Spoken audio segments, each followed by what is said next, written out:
Hello and welcome to the Games Only Podcast, episode 54. 54! I'm your host. Okay, great. I'm your host this evening, HP1703, and tonight I will be distracted by the Packers-Bears National Football League American football match. Hello! To my east, a man who is distracted by the amount of vapors he's supposed to be grading and by my pronunciation of not only vapors, but manicotti. It's Dr. Gumar. Those damn papers and manigots always get to me every single time. And to my south and west. Hey, Grandpa Rowboat, how you doing? A man whose distractions include his dog, whatever snack he's deciding to eat during the podcast, wrestling gifts, flashing lights, changes in barometric pressure, any blowing his nose, drops a pen during the recording or drops change, someone who praises a game on Twitter that he hates, and long introductions. It's Sunflower 4000. I'm a little lost. What did I promote that I hated? Oh, okay. Everything. Everything. I forgot I played. So to the modcast where somebody dropped a pen and you just lost your lid. That was jam. I can't believe you dropped it. I can't believe somebody would eat cheese doodles and not mute their mouth.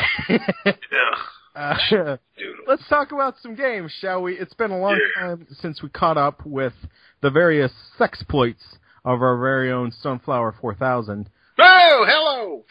But I think you wanted to talk about the Wii U. The Wii U launched its pricing, gave its pricing and release date today. Yes, it did. It said that November 18th you're going to either buy the $299 version, which is white. We all know white is inferior. Comes with 8 gigabytes of memory and one of the little pads. Or you can get the superior black Wii, which is known as the deluxe version, which is what I hear. You know what, I'm not even going to go there. But it is deluxe, and it comes with 32 gigs of storage and Nintendo Land for free. Oh, so it's... Okay. I was under the impression that it was going to be an actual game that came with it. Well, it really depends on what Nintendo Land turns out to be. Yeah, it depends on what you define as game. It's like saying the PS3 came with a free copy of Home. Which isn't very, very good or tasty. But there have been a few other announcements regarding it. One is Reggie says, oh yeah, you can plug any hard drive you want into it. No problem. So I guess it doesn't matter how much your Wii can store. Okay. Not an issue. It's not going to come with any old school Wii peripherals, which doesn't surprise me one bit, even though it will be able to play old Wii games, but it will not do GameCube, I don't believe. Which is kind of a bummer, but then again... Yeah, really progress. GameCube, yeah. Sure. GameCubes, gotta shave them off. Those GameCubes, yeah, I know. Yeah. And Bayonetta 2 was announced for the Wii U, and everyone shit a brick over it. Why can't it be for PS3? That was surprising. That was. Yeah, it wasn't just announced. It was announced as exclusive to the Wii U. That's correct? right. So, want to know why? Why is for that? Money. For the money, because Bayonetta 2 was scrapped and canceled by Capcom. And Nintendo came along and found it in the trash and said, do you guys want to finish this? If so, we'll give you the money, but you got to release it on our system. And they said, sure, we like Bayonetta. And then fanboys started crying. So, if you're a fan of Bayonetta, just buy the fucking system and shut up. Get out of my head. Get out of my head. Yeah, seriously, if you're going to be so passionate about Bayonetta, you should... but I needs to be on it. Shut up. You go buy that new system, you little idiot. Go get a job, you motherfucker. You damn 12-year-old. Okay, HP, let's just say that your favorite series in the world is Mass Effect, okay? It's your favorite. You love Mass Effect. Mass Effect is great, right? Okay. And there was, next Mass Effect's coming out on the Wii U. You say, well, I really wish it would still be on my current system because I'm not, dying for better graphics or anything, but I'd rather it be on my system so I don't have to spend more money. Or would you say, well, looks like I'm buying a Wii U?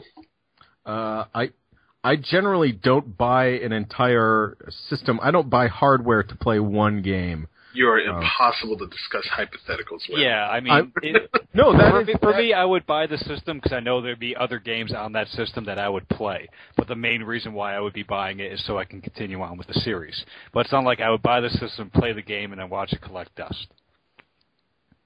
I'm just saying there'd need to be like at least 5 games that I was interested in.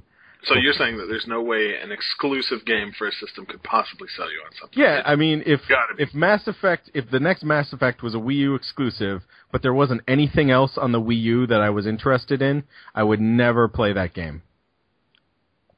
Got it. Okay. See, I'm kind of interested in the Wii U simply because I didn't buy a Wii, and I want access to all those old Nintendo games on their store.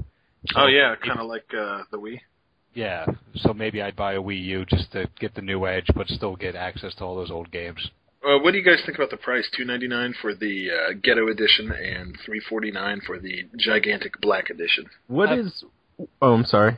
I mean, it sounds decent enough to me for a new system, but a lot of people are crying because they're poor kids and they can't... Well, the thing is, the handheld controller on the Wii U, that's what's really expensive. It's like, I think, $110 for them. And they're going to retail for like that if you need a second one. That's pretty pricey, and it is a nice little piece of technology. You guys got some hands-on with it, right? I did. No, I walked past it. Wow. I wasn't planning on getting one, so I didn't plan on messing with it. No, it wasn't like I had the opportunity to walk up to it. There was a line that was hours long at PAX. Okay. And I wasn't going to wait hours to mess around with it. But what is the 3DS price point right now? I believe that's $149. Let's check Amazon, shall we? Oh, and I know the 3DX XL just came out, and I think that's right around $250. I think. 3DS is, and that's the only curious about it. Like, I can hear you typing.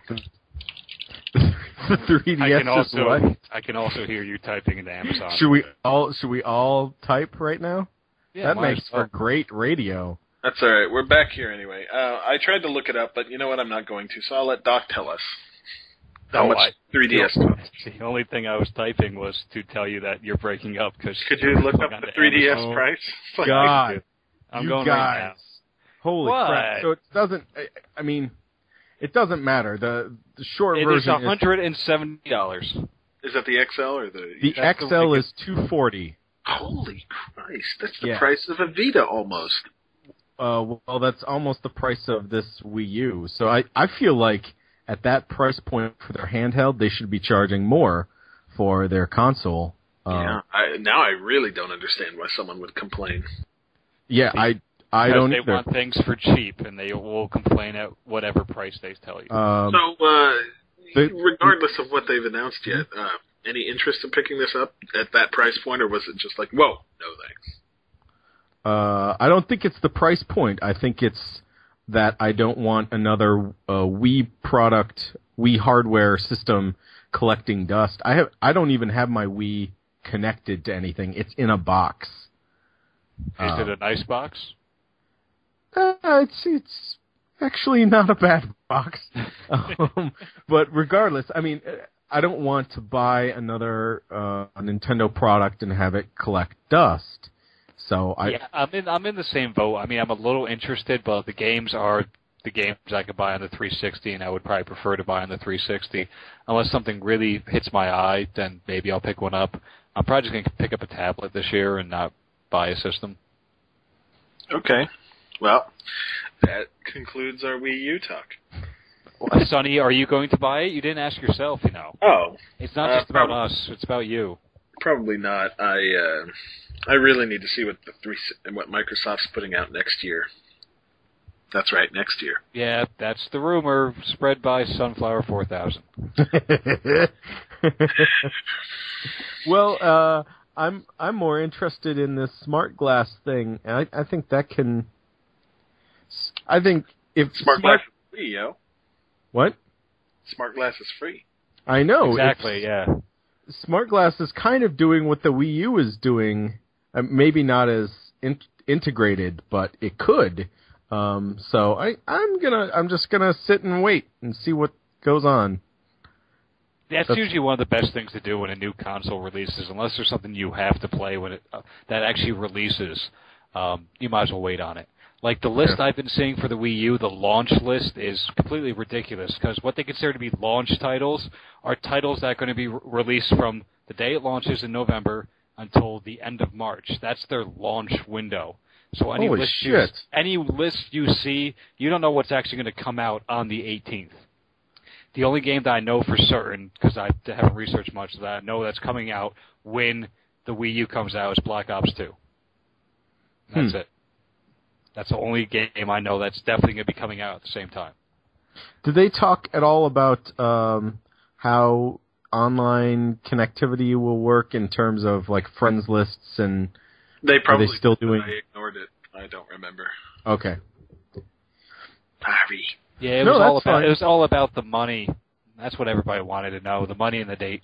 Price point and date, that's the most important thing. And what the fuck, Bayonetta, why? If you don't post it, get it to Microsoft, they're going to kill you. Let's talk about some games. Doc, you played Double Dragon Neon. Man, you want to talk about me when you haven't said anything about games for 3 weeks? All right, I'll tell you what. I want to know about the Price is Right, motherfucker. I'll give you guys the 5-minute special. Here's what's up. I played Price is Right Decades on the 360. Not a Kinect game, although you can play it with your Kinect. Oh, basically what that's dope. No, sir. Oh. And you say, come on down, and then you see some person waving their arms, and they come down. There is no Bob Barker in this game. There is no Rod Brody. Ba-da-ba, ba-da-ba, ba-da-ba, the subtitle for the game, Decade. So, as you could imagine, there is a shittily drawn avatar woman in a room with an old TV digging through videotapes, and she picks out random ones from different years, and you play a game of Price is Right from that year. So my grandmother's in a video game? I don't even know where you got that. But what happens is that it'll come up and say what year it was, and you can see the little differences in the stage. You know, there's like a nice little bit of wood grain if you're in the 70s, because that's beautiful. Or in the 80s, there's lots of really painful colors. You know, it's really good. Sure. The only problem is the presentation is dog shit. They have a giant crowd. You know how Price is Right has the whole crowd that you look at, and they're like, come on down, and they look for the person who stood up. Mm-hmm. They do that with this, but all the avatars in the crowd except for yours are two-dimensional, so you stick out like a sore thumb. It's really stupid. Anyway, they call you down and you do the what they call, I believe, is contestants row, where there's 4 people and they all have to bid on what a particular product costs. Yes. That's correct. When you're playing alone, this is dog shit. And when you're playing with your friends, this is dog shit. I did play some multiplayer as well with 2 others. You made other people play this game? Yeah. Okay. Well, this game is a spectacle, and I'll tell you why. It does sometimes count inflation. The prices are insane. There's really no other way to put it. How much would you pay for a ceiling fan? Who knows? Because this one is apparently $600, and no one could have freaking guessed that. You have a better chance of winning Contestants Row and progressing the game that you're in by just not even looking at the product, but kind of guessing whether or not you should bid $1 or in between all the rest of the other contestants. There's really no third direction because it's unfair. No one likes to play the computer in this kind of garbage. It's stupid. So if you lose that, you have to start over again, which is really, really stupid. If you win, it moves you on to what they're most proud of in the game, and that is the particular game from that year that they're going to use. You know, everyone knows about Plinko. Everyone remembers Plinko, right? You drop the coin in the little pegs and it goes down and you get whatever. Games like that. When you win at those games, you unlock them and you can go play them later for no good reason. You earn money after every event, but it doesn't go anywhere. So you beat Contestants Row and you get, say, $400 because you're right. Woo! That money doesn't do anything. You're not in competition with any other computer players. So that's kind of weird. The games themselves, like I said, the prices are all weird. Sometimes you think that it's dealing with inflation. Sometimes you don't. if you win on the particular game that you're assigned to, whether it's like hurdles or the little mountain climbers and stuff like that, all those wonderful games, and they've got like 50 of them. I mean, it's no joke. Right. There's a lot. Problem is getting to each one of them. You have to suffer through Contestants Row, which is just horrible. After that, you get to spin the wheel, which is unfair because you're always in opposition against somebody else. The idea is to get the wheel to fall on $1 through a combination of 2 spins or just or the one. closest to $1 without going over. Mm-hmm. That's right. And they almost always, without fail, put you against somebody who managed to roll 85, 90, or 95. Like, oh, that's cool. So what are my chances I'm going to actually win this? They're not good. And if you lose... Maybe if you were better at video games and you could roll the fucking wheel, it'd be all right. Oh, shit. Supposedly you can roll with connected. Boop, boop, boop, boop, boop, boop, boop, boop, boop. That's the sound it makes. So I know a little bit about the Price is Right. The money that you gain from Contestants Row and from your game is supposed to put you in order that you spin the wheel. That's Yep. correct. It does not do this. Oh, it doesn't do that in the game? It always makes you the last person. Well, Maybe the other people are just losers and they didn't win anything. Oh, shit. Nope. Absolutely not. So, Okay. when you spin the wheel, let's just say for shits and giggles that you have beaten the other person, and you move on to the final part of the Price is Right, which is the Showcase Showdown, where they show 4 or 5 different things, and then you got to guess roughly how much that costs. Fucking love the Showcase Closest Showdown. without going over, that sort of thing. Yep. So, the game is, honestly, with the pricing issues, it's all trash. I had a trip to Montreal, a trip to Vancouver, a trip to Japan, and a trip to Florida, and that somehow cost only $4,000? What? I was like, I'm going to go with $20,000, because these were 6-day, 7-night vacations to Oh, each. wow. Yeah, That's like not just like- $23,000. Yeah, so I was like, yeah, we're going to go with 20. I might be overshooting it. Who knows? 4,000. I was off. Oh. Well, that's kind of bullshit. Yeah, isn't that the whole point of the game? The Price is Right. It's a price guessing game. So if they don't have the mechanic down, then it's a bullshit game. Prices are all wrong. The price is wrong, weird. bitch. So the game is not fun at all to play by yourself because you can lose. And if you win the Showcase Showdown by some miracle, you're better off betting $1 and hoping your computer went over. If you win the Showcase, you get a small video clip unlocked from that year. And when I say small, I mean 15 seconds small. Oh. I know, it's a serious bummer. I was like, okay, I get to see somebody else play Plinko. And you get to see them drop 1 coin, and that was it. It's just horrible. So you don't get to see some retro Barker's beauties or anything like that? You might, out of the corner of your eye, maybe. It's just so weird because you would think playing through this game that they do not have the Price is Right license. Like they could not possibly display Bob Barker in any way. They couldn't show any of the items that are brand name, which would totally screw it. But then they sometimes do, and it's just really weird how they didn't take advantage of the license at all. And it's it's really not fun. And when you have your friends playing, you basically don't lose. You continue on to the next game every time. And at the end, whoever has the most actual money wins, which is better than the single player, but not by much. But it's just dog shit. That's my review. This game is dog shit. Now, is this a retail game or is it an Xbox Live game? It's a retail game. I paid $13 for it. I highly regret it, and there are lots of online achievements that piss me off because no one's playing this online. And you know the people that do have everything memorized. Okay, so everybody out there, buy this game so Sonny can get his precious achievements. Don't do it. I am telling everyone not to buy this game because it really, truly is horrible. The back of it even looks better than it actually is. It shows 3 people waiting to spin the wheel, and you never see that in the game. It's 2. Huh.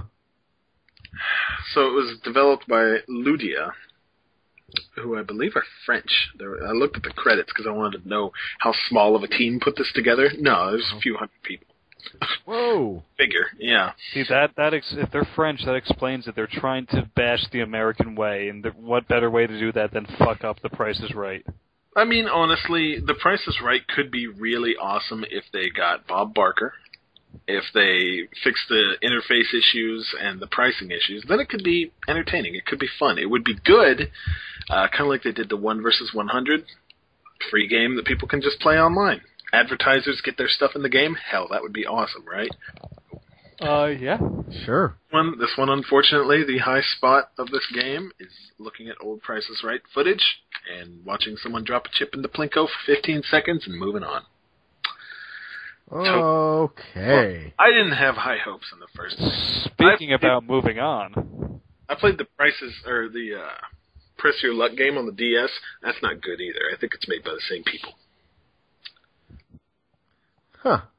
Anyway, speaking of moving on, tell me about Mark of the Ninja, Doc. Mark of the Ninja is the shit. Okay. That's all. No. That's great. It's made by the same people that did Shank and Shank 2, so it has that cartoony style, but it's not that type of beat-em-up game. It's a stealth-focused game in which you are a ninja, and some bad people with guns decide to fuck up your way of life, so now you're going to go out and take revenge out on them. Really great stealth mechanics. I'm hiding in the shadows. I'm sneaking up. If you start running, you make a sound, and you can see how big that sound permeates. And anything you do, unless you're slowly walking around, it does make a sound. So it's really beneficial to play stealth-like. You can walk up to an enemy and just start stabbing, or you can initiate a stealth kill in which a little quick time sequence comes, and if you don't do it properly, you'll still kill the guy, but he might squeal a little bit and let off a noise to alarm his other friends. So you really have to pay attention to what's going on. It's not just like, okay, I'm walking up to him now, you just mash the button and I'm good to go. Little puzzles here and there, but usually there's a few different ways to solve them. You can distract them by throwing a bamboo skewer or a noisemaker and then go up and kill them. Or there's also ways you can beat the whole level without killing anybody, which is interesting, to say the least, because there's a score-based mechanic. So if you perform a stealth kill, you get more points, and if you perform a normal kill, you lose points if you set off alarms. So there's a score, there's leaderboards, so I can compare to my friends, and I think one person got bizarrely high on the first level. I don't know how they did that.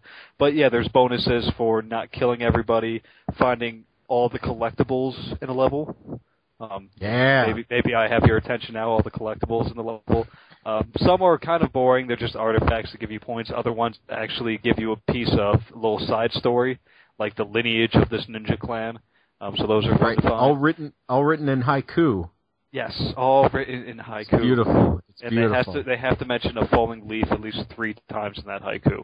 It's so fucking hard to write like that. But yeah, it's a solid game, a solid stealth game. It's $15 on Xbox Live Arcade, and I'm having a blast with it now. It feels right. The checkpoints are great. There's a few different styles of checkpoints. One is that there's a checkpoint if you leave the game and start that level again, you're going to be right there at that checkpoint.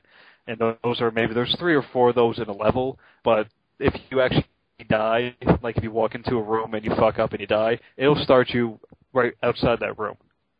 So the checkpoint system is actually really, really well done. So they're with the 2 different styles. So that's always good. Is you don't have to replay big mass parts of the game just because of a little bit.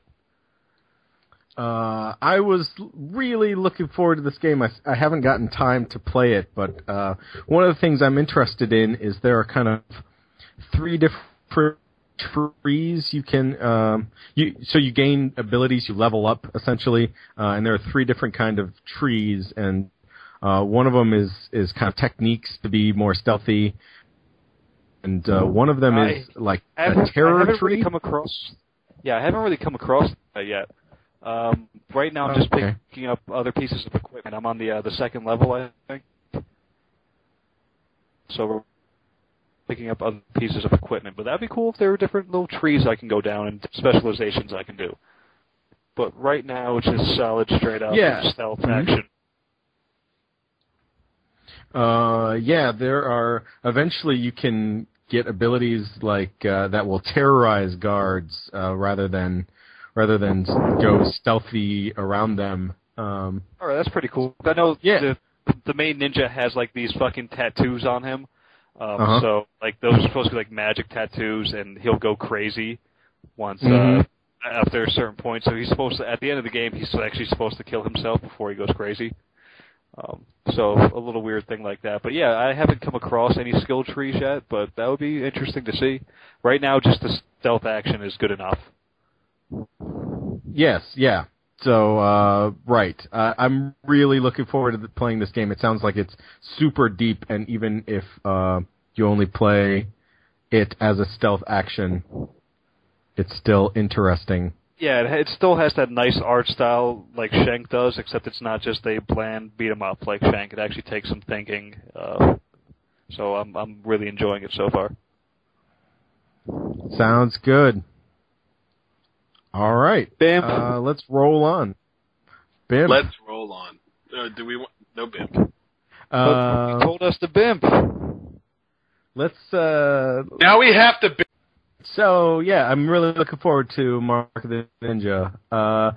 Sonny, tell me another game. Tell me about another game I'm looking for, and I will tell you which game it is so that you don't just say something randomly. Sleeping Dogs, Sleepy Digs. Sleepy Dogs. Can you guys hear me okay? Yeah. Okay. This was a game that weeks and weeks and weeks ago, I think this was while everyone was at PAX, I was feeling lonely. Lovely, but lonely. Felt that I needed something to do that weekend, so I went to the Redbox. I said, Redbox has Sleeping Dogs. Well, I guess I'll try that because a friend of mine said, you should really try it out. It's not like a shitty true crime game. I go, okay, I'll try it. Okay. Yeah? Well, guess what? That friend was Lock Vincent at lockvincent.com. That is incorrect. Oh, somebody else. In fact, he Cadefather has not played. at cadefather.net. We have other friends. I do have other friends. But I took it home and was completely enraptured for the 5-6 hours I was able to play it that weekend. The game is sweet as shit. Let me just say that. It's incredible. It's like the first time you've played Grand Theft Auto 3 when everything was all really fun to do. Even though it may not be in the future, at that time it was really fun. You can't go back to Grand Theft Auto 3 nowadays. I've tried it. Game's horrible. But it gave me that same feeling like the first time I played, where I was like, this is great. Every single activity you can do is fun. Everything is fun. This is a fun-ass game. I love to explore. There's stuff to find when you explore. This is great. It's, a game kind of like Grand Theft Auto, and does not have much of a focus on guns at all, which is kind of refreshing. It's about Kung Fu! Oh! Yeah! Hey. See, because HP and I played a little bit of it at PAX. It was at PAX, and I remember seeing a gun. Well, There is some gunplay, but I think most of it... not focused on it like Grand Theft Auto. It's not even close. Like, I was 4 hours in and I had never seen one. I mean, not, in the actual game. Cutscenes. Never seen a gun? Never seen a gun! Okay. But, it was, you'll see one in a cutscene, but it's about punching people, not about shootings. It's about the punches, not the shooties. That's so, on what platform did you play this? I played it on 360. The PC version looks absolutely incredible. I've heard that the PC version is an amazing port, and it looks incredible. It's good. But why didn't you play this on? Because you didn't want to buy it. Why didn't I play it on PC? Yeah. 1, I didn't want to buy it just out of the gate. 2, my PC wouldn't have been able to handle it. Its life is starting to get a little weak, little fella. Sorry. Anyway, I'm gonna have to put you down soon, boy. But like a sleepy dig. It's got stuff like, you got to find the 12 statues scattered around the town, and each time you bring it back, you learn a new karate move. Woo woo! Oh shit! Yes. There's car missions. There's little races that aren't too long. That's the one thing. I always hated Grand Theft Auto street races. They were always way too long, and they always felt cheap. Like, just didn't like them. This one, they're normally under a minute, if not less, and it's not a big deal. Not a big deal if you lose. The story is really fun. It's really well acted, and the setting actually is really nice. I'm not one of those people that thinks that a city can completely define an open world game like that, but in this case, there's enough newness running around Hong Kong that I don't know. It's unique. It's fun, and you're playing both sides. That's the thing. You're a cop and a crook, and you have to balance the two. It's not like you have to balance them, or else you fall to the dark side, and then it's game over. It's not like that. The story just doesn't progress unless you balance the two sides and do story missions on both ends. So it's really interesting because you get to play both of those sides. And I don't know, man. The game's just plain fun. It's lots of fun. It does all the tracking stuff that we saw in like Fable 3, with like longest hands held, stuff like that.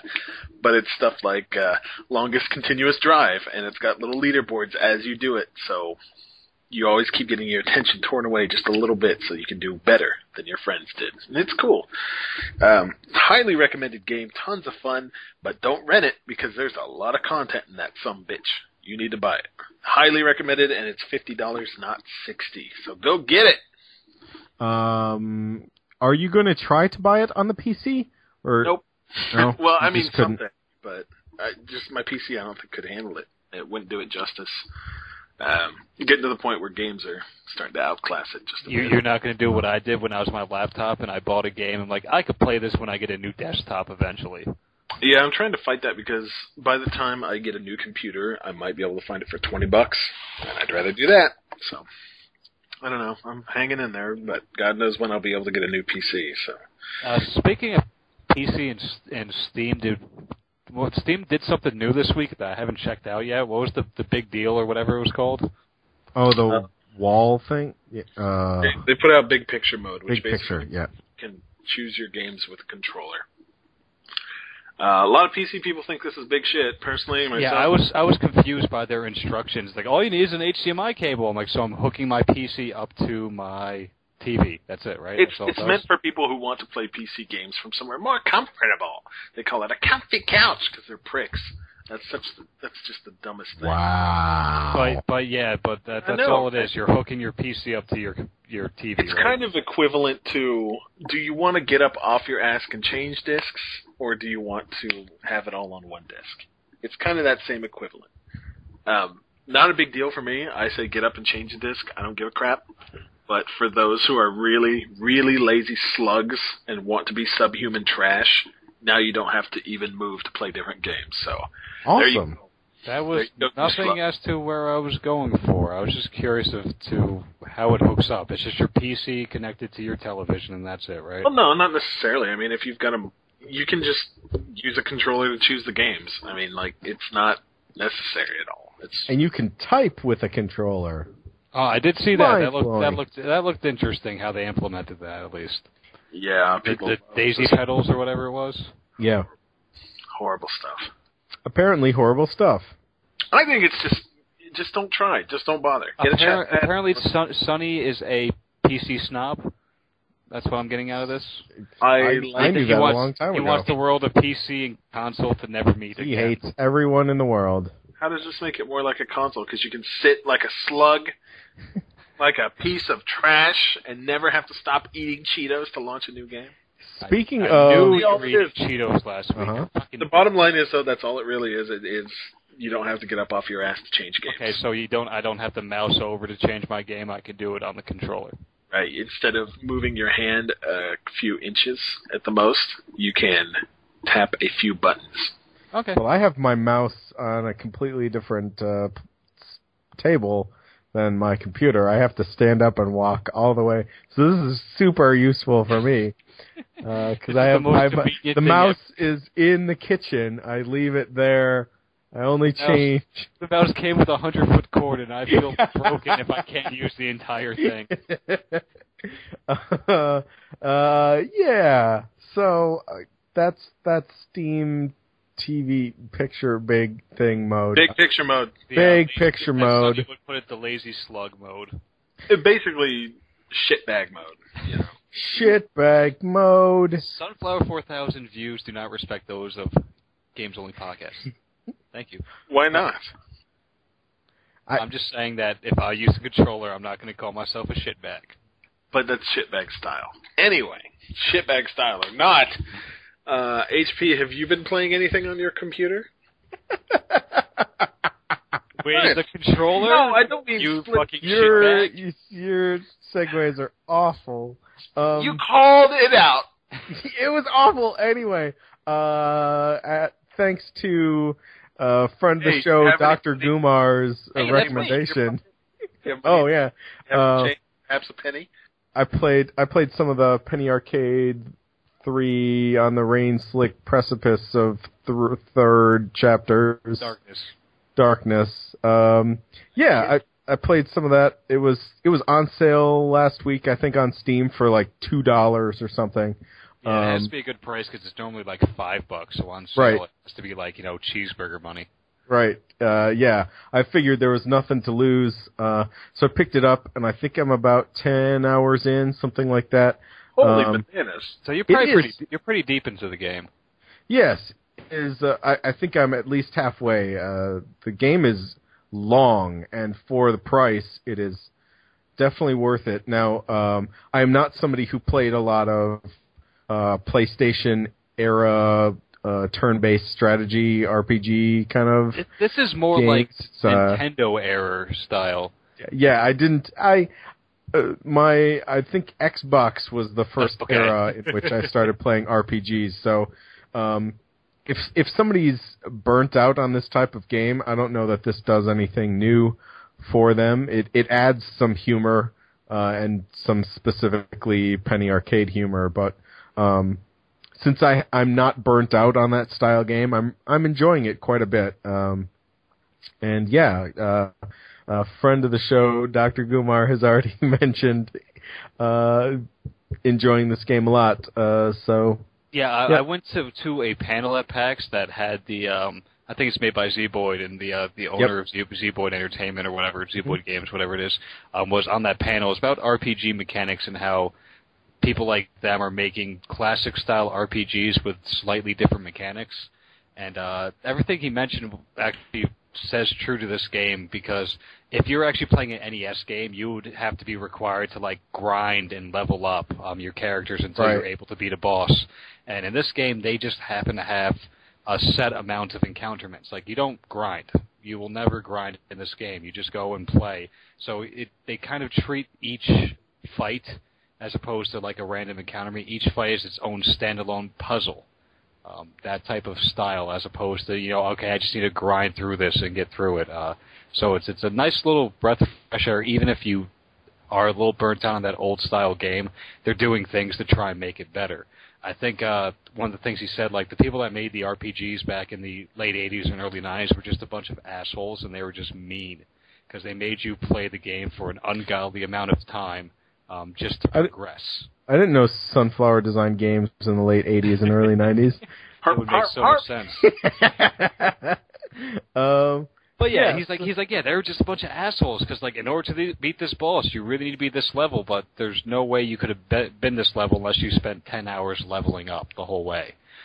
So they try to remove mechanics like that. So when he says he's been playing for 10 hours, that's 10 hours of straight progression through the story. It's nothing really any bullshit leveling for 5 hours. Yeah, no. I 2 hours of exposition.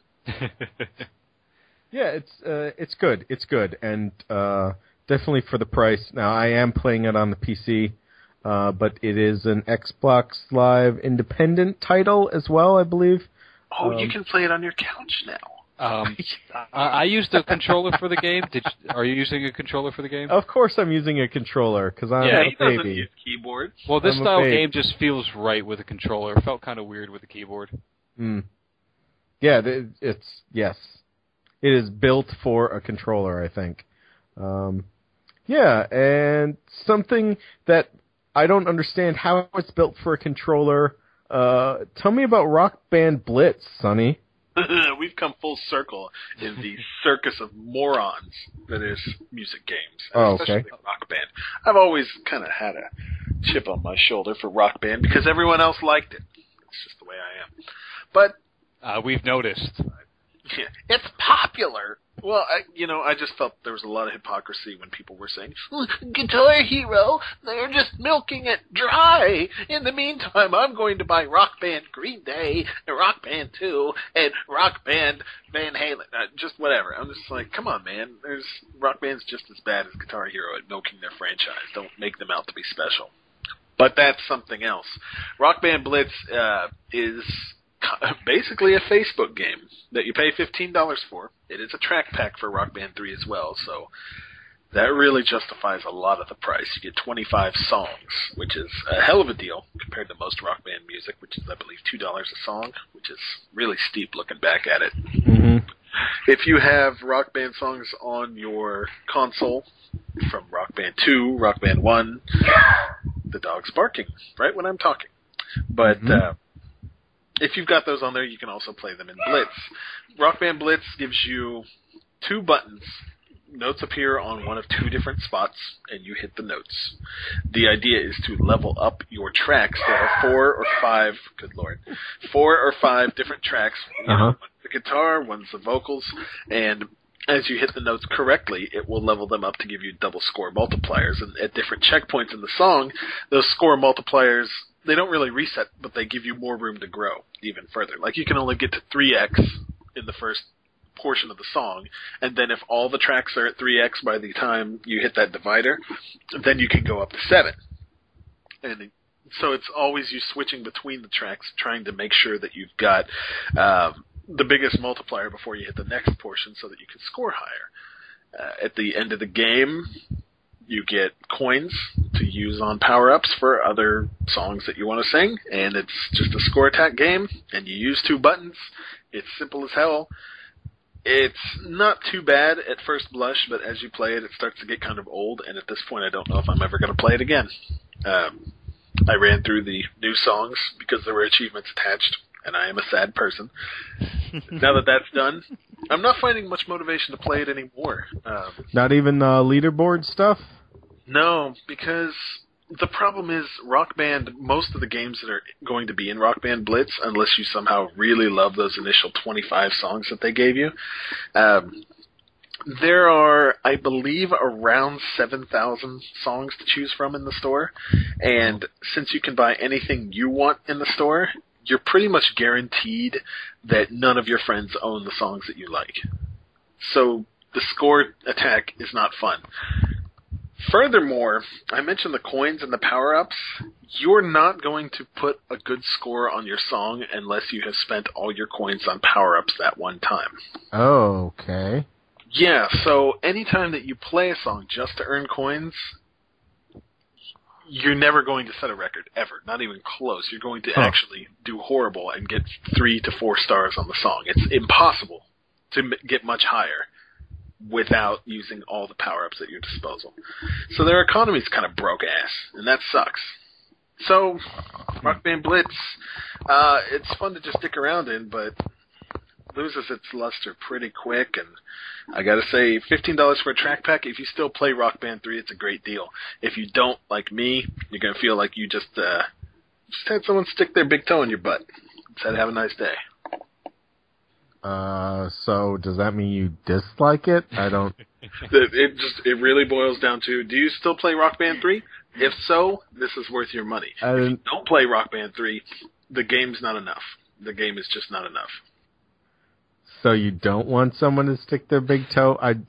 You lost me there. Oh no, the big toe thing's in a bad way because I hate feet. Okay, so you wouldn't pay HP $15 to do that? Yeah, some people enjoy that, but me, I hate feet. Okay. That's gross. That's the missing information we needed. Yeah.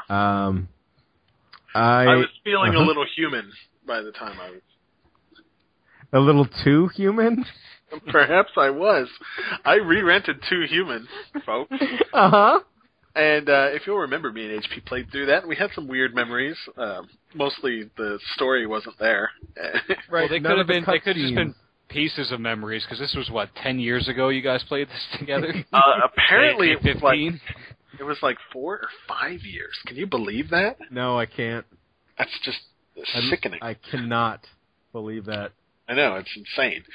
But, yeah, I tried to play that again and promptly sent that back to GameFly because, boy, that game has not aged. Indecipherable, horrible combat, bad loot. 2 Human is a game best left forgotten. Well, that sounds like it hasn't aged at all because it was the same thing when it was originally released, right? I could tell you without a shadow of a doubt that this game is worse now than it was when it came out.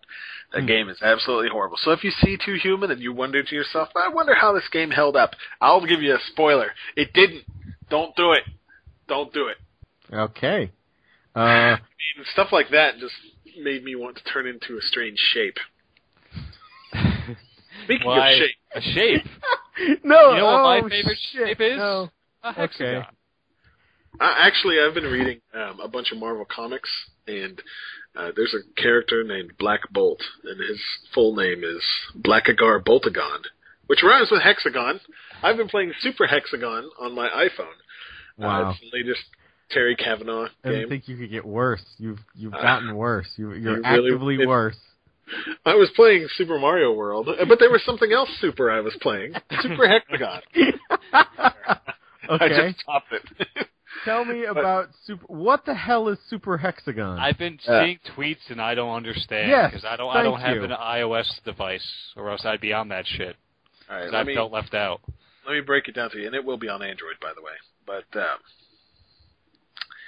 do you like the idea of a game that gives you one life and you can fail it within 5 seconds? No. That's definitely not HP's game. I'd be all right with that. This is that game, but it's actually really good. I know, it sounds horrible. But when you retry, it's instant.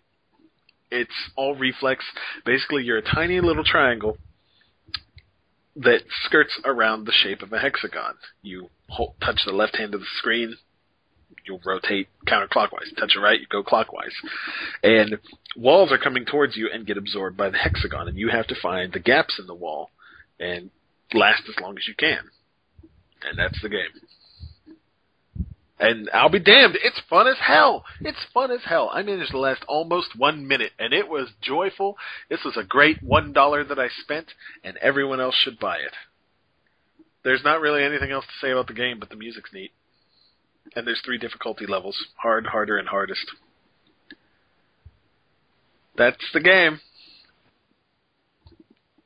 Did I lose you guys? And it's geometry. Yes. No. It's from the same guy who did VVVV. Yes, it is. And it is a better game than that. I just, something about it is so quick. It sounds like it's well suited to mobile platforms. You said you played a long game and it was a minute long. That sounds perfect for mobile gaming. Yeah, and that was me doing really good. Really good. So, I would say that everyone should certainly try it because its simplicity is what really catapults it to the top. It really, truly is so simple, and you're competing in such basic things. It's a small victory when you manage to last a little bit longer. I don't know. It's great. There's something about it that just pulls at you, and it's really compelling and really good to play. You're always sucked in for that next one. I hated that I used the word compelling when it comes to a game. But there's something that keeps pushing me in this game to keep trying it, keep playing it, and some of that is that it's basic. You know, it's on a mobile platform, and it's easy to play 3 games while you take a crap, whatever. But, yeah, I really like it. Because you take a crap in 3 minutes or less? It depends. I have good days and I have bad days. So. Wow. Okay. Gotta eat that brand. It is a super cool game, and like I said, I recommend it to anybody who's got a phone that they can play games on, because it's simple fun, but it's condensed. It's very concentrated. It's good. Makes me think about Guild Wars 2. Do things have something in common? Did you play Guild Wars 2? I did play Guild Wars 2. Oh wow, that's so fascinating, and what a coincidence. Man, these things are just rifling together in just it's odd like fashion. perfection. It makes so much it's sense. Just serendipity. Trying to poke holes in it, but it's working. So neither one of you have played Guild Wars. Do either one of you know much about what it is? I know it's a MMORPG, obviously. It's buy to play, and they have some other things you could buy inside the game. And the zones scale your character, so you can play with your friends if they're high level, and they can come to your area, and it scales well. And there's no real main class or something like that. There's no classical, tank, DPS, mage type of thing, correct? Sort of. Everyone's got their own abilities, and it's up to how they use them in combat. They've tried to get away from the typical 5, where you've got your damage dealers, your healer, and your tank. That really is getting kind of old in the MMOs, and they've tried to get away from that by making everyone able to take care of different roles whenever they need to. Let me just break it down to you like this, HP. Because I'm going to try to sell you on this game. I think it would be a good... What was that? What? I don't know. I heard someone beatboxing for some reason. That was me You're breaking it down. Breaking it down like this. Click, click. Okay. Funky flow. All right. Well, we're not going to ruin the show ahead. by stuttering anymore. But absolute silence. I'm gonna sell this game to you, HP. Are you ready? No, you're not ready. Are you guys? I'm been ready, motherfucker. All right. This is going to sound really weird on the recording. But I'm going to sell you on this game. Basically, you can pick a giant Catman woman. It depends if you want to be a boy or girl. A Catman woman. Yeah. Not doing it so far. Okay. Catman woman. Okay. Okay, you can pick a boy or girl. Human. You can pick a little midget mouse thing. Boy or girl. What? You can pick a plant man or a plant woman. Or you can pick a giant human man or a woman. And between those, you can choose a necromancer or somebody who's a kind of defensive role, or you can be an engineer who shoots guns, or you can be someone who casts spells like with the elements, or you can be someone who casts spells with illusions and stuff like that. You can be a thief, because those are the lamest damn characters ever. It gives you a huge world, like Duck said. It scales your level, so you will always be able to play with your friends very easily, which is a huge thing for MMOs. I don't know why they don't concentrate on this more often. Is that good enough yet, or do I need to go a little further? You had me that I can be a rat of Nim. You had me right there. You can be that rat. You had me at you can choose a male or woman human. You can be a cat male woman. Just one thing. Catman woman. No, what I like about Guild Wars is that you purchase it and there's no monthly subscription. So I buy the software, and then if I end up not playing it, I don't feel guilty that I'm not playing it. That is one of the best things about this. The previous game, the first Guild Wars, as you can imagine, had the same model, but I wasn't nearly as drawn into that world. There was something like a level cap of 20, and it was really strange. This one, on the other hand, the level cap is 80. It's a huge world. There's tons of stuff to do. Being able to meet up with your friends and immediately play with them with a minimum of bullshit was nice. I've got a character that I've spent maybe 8, maybe 10 hours with. I was like level 17 or something. I'm, doing my own thing. Locke shows up for the first time. I say, "Hey, Locke, let's go kick it." I went straight to him, and we just started picking up where he left off, and it was no problem whatsoever. It's wonderful. It's great for people who have friends and want to play with them. It's great for Sunflower, the game's only podcast, says, great for people who have friends. If you don't have friends, forget this game. Yeah, you don't fuck have friends, you if you don't have you can friends. make them. But it not having a subscription is really good, because I don't feel any pressure to play the game, which may force me to prematurely burn out on it. Right. It encourages me to really experiment and enjoy myself, because it doesn't really matter what I do, because everything's available to you if you want it. You can level up by making cookies. You can level up by carving wood. You can level up by making dye. You can do all sorts of stuff. And there's rewards for everything that you do. If you like to run around and explore an entire area, there's what are known as vista points. I do. You have to figure out how to get to the top of a particular mountain, and you get that. Hey, you get experience. Awesome. And it also goes towards a percentage where you can get a badge or a medal at the end of that. There's lots of stuff to do. So it sounds like you're being a Boy Scout in this game. You're baking cookies, you're cutting wood, you're getting badges. Time out. Boy Scouts? Were you ever in the Scouts? Were you ever in the Scouts? You're getting badges, Uh-huh. You're kicking it with your friends. They didn't have Boy Scouts in Central Park, so you had to join the Girl Scouts. I would Admit it. Admit you were a Girl Scout. I would have to have an address and not my cardboard box in order to join either of the two organizations. So I just sat outside the window and watched as the Boy Scouts played dodgeball, and I was so jealous. Making cookies, it looks like so much fun. He had the guardian angels. It's not our fault. But no, there's lots of stuff to do, and there's rewards for completing entire areas, which is a big thing, I know, for you, HP. You like to be a completionist. You like to see a 100% instead of a 60. I do. What is the price point of Guild Wars 2? Unfortunately, it's $59. $59.99. Well, I mean, it's the same price as normal games. Yeah. And they're not going to be like, well, since we're not charging a subscription, this is a $200 game, guys. Not like that. No, I don't know of any other game that's done that. What are the in-game things that are going to try to get my money?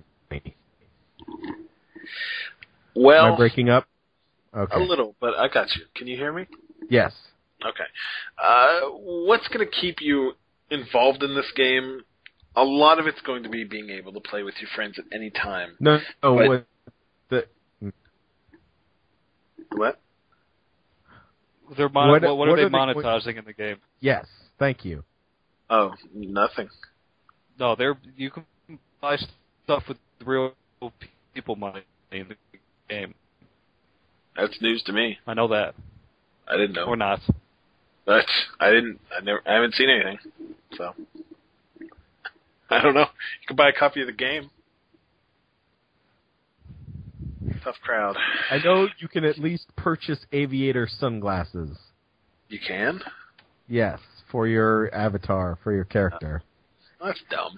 There are things within the game that you can purchase. And a variety of hats. Okay. But they don't, there's no gameplay. Yeah, there's no gameplay. It's all cosmetic then, you think? It must be, because you didn't run into it. I haven't run into any of it.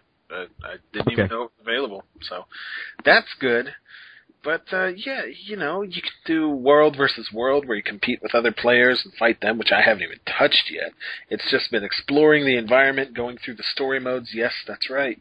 Story modes for everybody.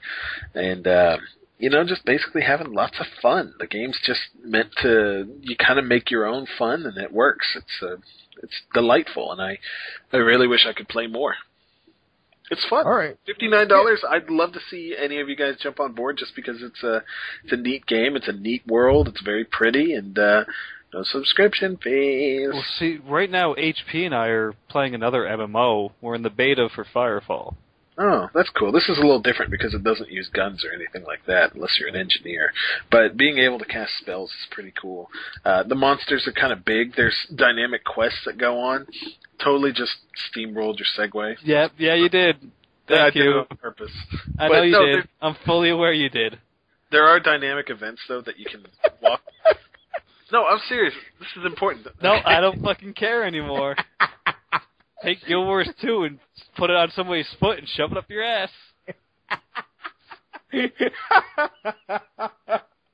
glad this is amusing to you, HP. But no, there are dynamic you mansters. fight big mansters. You will have to do some manster hands. But okay. As you walk around, sometimes you'll see that there's an event going on. You must kill the bandit king who's terrorizing the countryside. And everybody sees that, so you can walk in on like 20 people trying to take down this dude. It's just fun to contribute and join in just because you can. It's neat. Yeah, I heard you don't necessarily have to pick up quests. They're just active if you're in the area when they're going on. Yeah, as you walk through an area, if something's going on, they'll tell you need to pick up a lot of these and give them to such and such because that's what they want. You're like, oh, all right. Yeah, but that's appealing to me. If you do pick an elementalist, you can make fire fall from the skies. Speaking of that, you said you were playing Firefall. Thank you for ruining my decent segue into your shit-ass segue. So we talked a little bit about Firefall last week. It's the MMO first-person / third-person shooter that's been at PAX every year for the past 4 years or whatever. Existence of time. And I have only barely scratched the surface of this beta. that we are both in, that we are all in. So, Doc, I don't know, have you spent a little more time in it than I have? I have, and one of the things that impressed me most, just from an MMO standpoint, is the fact that the world is very, very three-dimensional. Simply because you can jump and you have a jump pack, and it's that style of Twitch shooter, it has a real level of altitude, a real level of height. And you were mentioning in Guild Wars how if you can figure out a way to climb up this mountain, you get extra points. This game is just naturally built like that. You actually get a feeling of, well, I have to go up here, or if you see some spire, you pretty much know you can get up there. It's not like it was planned as a divider between worlds, a big old mountain. There's probably a path you can get up there, and that's one of the coolest things, just how it's three-dimensional. Nice. I am playing as the large, lumbering dude with the Gatling gun, because... Me too, because welcome to Thunderdome, motherfucker. Right, because welcome to Thunderdome, motherfucker. And I am not finding the controls to be so twitchy that I can't help. That and you start at a tier 1, which was the whole point. Right. Maybe we'll notice that a little bit further on when we unlock more tiers, but right now it should be at that comfortable level. Yeah, so I feel competent with the controls, and I was another dude. I've lost everybody again. This might be a decent game. Yeah, this might be a decent game to get you. This might be a decent game to get you into the whole shooting controls on the PC, because it does have that low learning curve, and then it's gonna ramp up a little bit. So maybe you'll be able to get used to that mouse and keyboard off of this. Episode for this week. I'd like to thank everyone who's listening, who put up with the kind of weird audio issues we had in a couple of spots in this episode. We apologize for that, but we do the best we can. And, of course, I want to thank my co-hosts, Dr. Gumar. Well, you're welcome. Thank you. And Sunflower 4000. Hey, guess what, guys? I just found some bad news out. I didn't record any of that Tekken talk, so no big deal. We'll talk about it next week. Are you recording now? Yeah. I just wanted to inform the listener that you missed out on a really good Tekken Tag Tournament 2 talk. We will talk about it next week. You'll learn about the paper bag T-shirts next week. Paper bag T-shirts. Spoiler, the game's fun, but it's not perfect at the end. $40. $40, great price. DLC's free. Eat it. Eat it, bitches. And that's the episode for this week. Thank you all very much for listening, and we will talk at you next week. Toodles! Adios.